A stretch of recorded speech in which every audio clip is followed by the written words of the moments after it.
Well, hello there. I am Jennifer Villamil, host of my Almost Midlife Crisis podcast.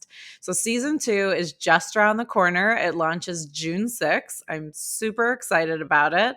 But for those of you that did not listen to season 1, no worries, no hard feelings. But instead of having to go back and actually listen to it, I thought I would just do a recap so you're all caught up before we start season 2.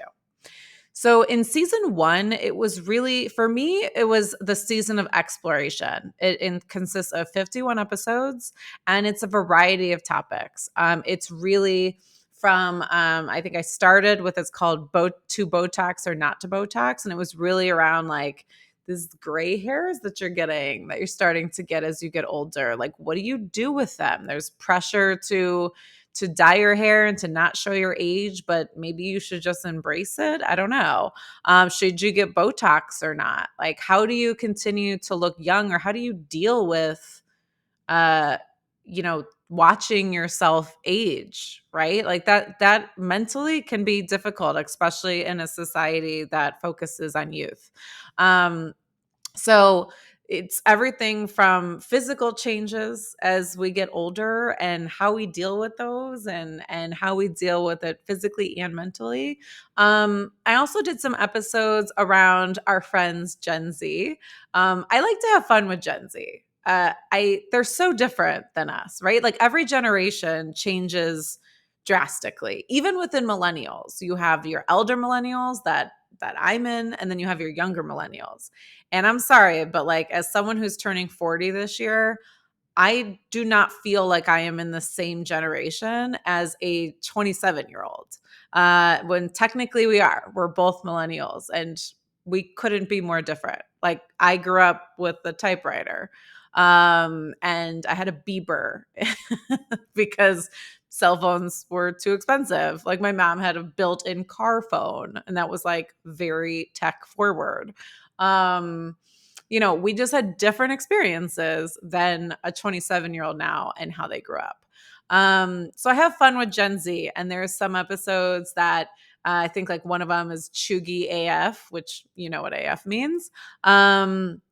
Where, Gen Zers started calling us chuggy, which if we had our side parts and our skinny jeans and basically that I didn't really give a shit if you call me chuggy. Like if I want to part my hair to the side, like I'm gonna do it. I did 2 Women's History Month episodes, which I'm not gonna lie, are probably 2 of my more intense episodes because I'm very passionate about women's rights and women's issues, and women just being considered equals. So those 2 are some of my favorites. I also had a couple guests on. I had Michael Ian Cedar, who is a gratitude coach and who focuses on the gratitude practice, which, you know what, I think we all could do more of. I know I could definitely do more of. Um, but during the pandemic, I feel like that was something that we were really focusing on, is really trying to be just grateful for what you have. I also talked to an author who was all about just changing your life, like making the pivot and really having the courage to take that first step of change. I talked about getting married when you're older. I got married July 2021 after delaying 4 times thanks to COVID.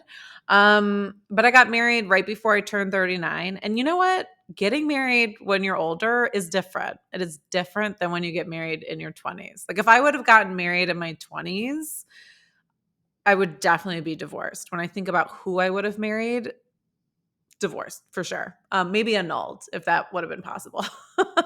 But getting married when you're older, you think about it differently. You think about your wedding differently. You plan differently. Your bachelorette party is definitely different. Um, and there's I think that there's a lot of pros to that. I think that it can be a really good thing and a really healthy thing. So it's about getting married when you're older. I also talked about workplace things. Like I did an episode about the Great Resignation because one, I was a part of it, and two, I was really experiencing it firsthand as in my role, I was seeing people resign all around me.